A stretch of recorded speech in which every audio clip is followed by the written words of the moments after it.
Halo guys, ketemu lagi dengan Fred Channel. Apa kabar Anda? Pasti semuanya dalam keadaan baik-baik saja, tidak kekurangan apapun. Dan mudah-mudahan Anda masih tetap stay at home untuk dapat melihat atau mendengarkan sedikit tentang beberapa informasi yang saya akan berikan kepada teman-teman semua tentang tanaman puring, ya, atau sering kita sebut dengan tanaman kroton puring. Iya, puring. Puring ini termasuk tanaman yang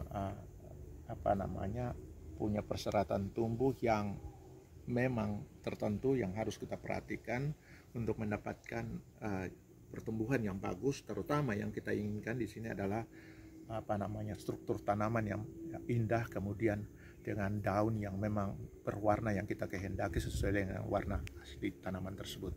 Jadi ada beberapa hal yang mungkin perlu saya informasikan kepada teman-teman, yaitu yang pertama adalah tanah. Tanaman puring ini mengendaki tanah jenis apapun dia bisa tumbuh dengan baik, ya.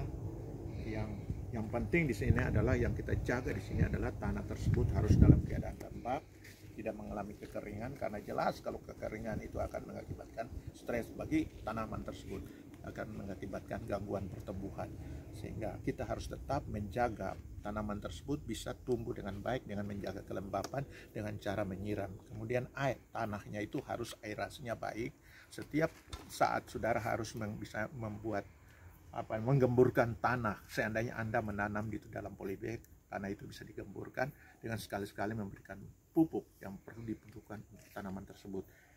Itu mengenai tanah. Jadi dia mengendaki tanah yang tanah dengan kesuburan yang beragam, dia bisa tumbuh pada berbagai macam jenis tanah. Kemudian yang kedua di sini adalah kebutuhan akan sinar matahari. Seperti teman-teman tahu bahwa tanaman puring ini membutuhkan sinar matahari full. Dalam arti kata dia paling baik kalau ditanam pada tempat-tempat yang terkena sinar matahari banyak.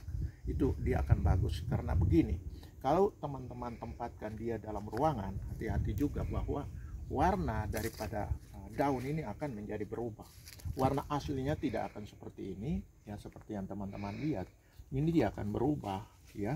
Dia berubah menjadi hijau. Jadi dia akan hilang warna aslinya ini dan akan tidak baik. Oleh karena itu seandainya ditempatkan di dalam ruangan, maka paling tidak dua minggu lah Anda harus keluarkan lagi untuk mendapatkan sinar matahari. Jangan terlalu lama. Kalau Anda tempatkan dalam ruangan terlalu lama, dia akan kembalikan lagi ke tempat yang dia inginkan, misalnya sinar matahari yang full, maka ini akan mengakibatkan stres bagi pertumbuhan tanaman.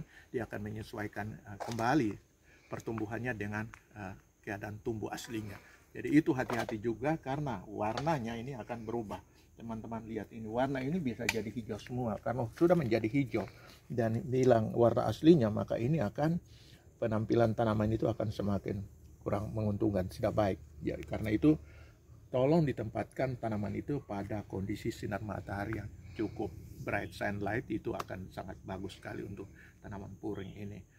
Kemudian yang berikut itu adalah jangan lupa juga kalau tanaman tersebut juga ditanam di dalam pot, maka setiap paling tidak 3 bulan sekali potnya harus kita ganti, dalam arti kata direpoting kembali, diganti tanahnya, atau mungkin ditambah pupuk kompos lagi untuk bagaimana menggemburkan lagi tanaman tersebut. Kemudian yang berikut adalah perhatikan juga pemangkasan bagi tanaman, karena tanaman ini perlu pemangkasan, dalam arti kata kita mengatur pertumbuhan cabang-cabang itu akan lebih bagus lagi dengan mengatur pemangkasan tadi.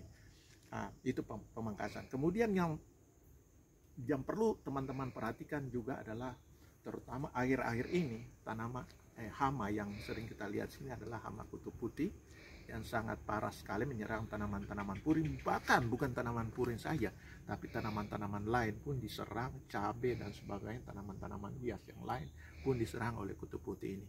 Oleh karena itu perlu kita juga hati-hati dengan kutu putih ini, karena ini merupakan hama yang berbahaya bagi tanaman puring.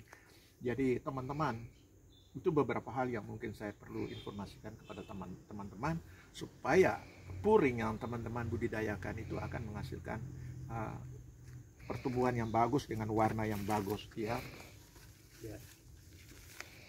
Contohnya ini teman-teman lihat, ini karung warna ini. Nah, kita kehendaki yang kan warna-warna seperti ini kan.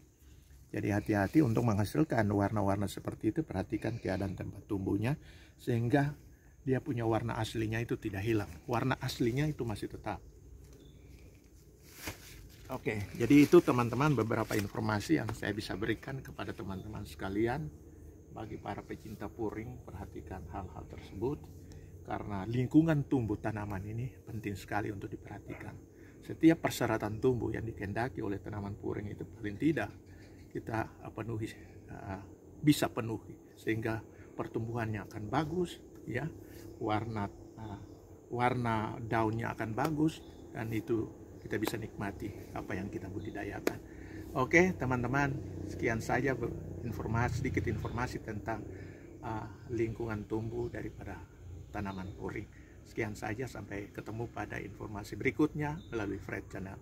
Jangan lupa subscribe dan berikan komen seperlunya. Bye.